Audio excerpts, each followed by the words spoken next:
Global পয়েন্টের আজকের বিশেষ প্রতিবেদনে আপনাকে স্বাগত জানাই। আন্তর্জাতিক সম্পর্কে সাম্প্রতিক পরিবর্তনের মাঝে নতুন করে গতি পাচ্ছে রাশিয়া ও ভারতের দ্বিপাক্ষিক অংশীদারিত্ব।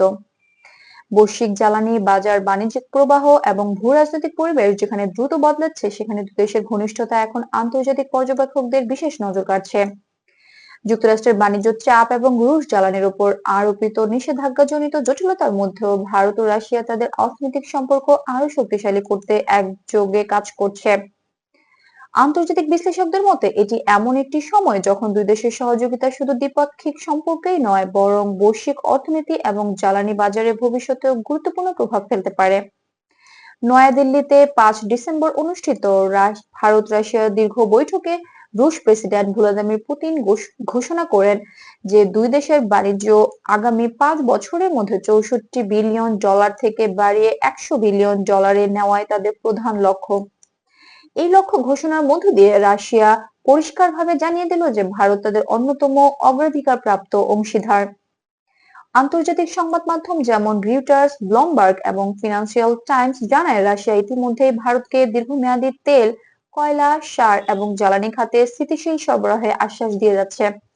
রাশিয়া তার ইউরোপীয় বাজারের বড় একটি অংশ হারানোর পর ভারত রাশিয়ার জন্য সবচেয়ে বড় এবং নির্ভরযোগ্য বিকল্প বাজার হয়ে ওঠে। 2022 সাল থেকে ডিসকাউন্ট রেটে রাশিয়ার অপরিশোধিত তেল কিনে ভারত তার রিফাইনারিগুলোতে উল্লেখযোগ্য অর্থনৈতিক সুবিধা অর্জন করেছে। ভারতও জানিয়ে দিয়েছে তাদের জ্বালানি নীতি ন্যাশনাল ইন্টারেস্ট ভিত্তিক। তারা বরাবরই বলছে দেশের জ্বালানি চাহিদা পূরণের জন্য যে উৎস থেকে সবচেয়ে প্রতিযোগিতামূলক দামে জ্বালানি পাওয়া যাবে, ভারত সেখান থেকেই আমদানি করবে। আন্তর্জাতিক নিষেধাজ্ঞা, মূল্য বাজারের ওঠানামা এবং বৈশ্বিক অর্থনৈতিক বাস্তবতা বিবেচনায় ভারত জ্বালানি আমদানিতে বহুমুখী নীতি বজায় রাখতে আগ্রহী। এই প্রেক্ষাপটে উঠে আসে যুক্তরাষ্ট্রের রাজনৈতিক প্রতিক্রিয়া। 2024 সালের নির্বাচনী প্রচারণায় ডোনাল্ড ট্রাম্প রাশিয়া ভারত জ্বালানি ব্যবসা নিয়ে মন্তব্য করেছিলেন। তার মতে ভারত রাশিয়া থেকে কম দামে তেল নিয়ে তা অন্য বাজারে উচ্চ দামে বিক্রি করছে।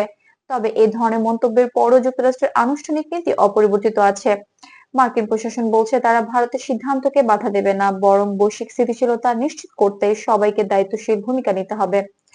ভারত রাশিয়া বাণিজ্য দ্রুত বাড়লেও বাণিজ্য ভারসাম্য এখনো রাশিয়ার দিকেই বেশি।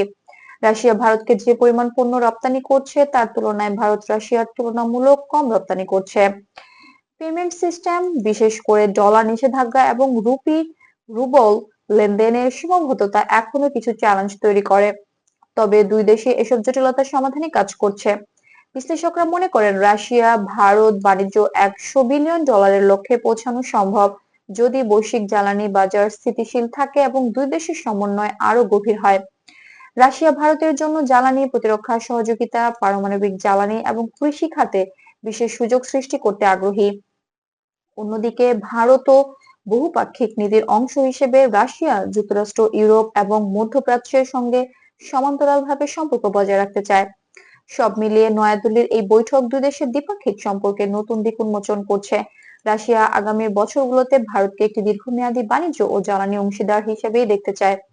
আর ভারতও নিজের অর্থনৈতিক স্বার্থ এবং বৈশ্বিক অবস্থান বিবেচনায় রাশিয়ার সঙ্গে এই অংশীদারিত্ব আরো সুসংহত করতে চায়।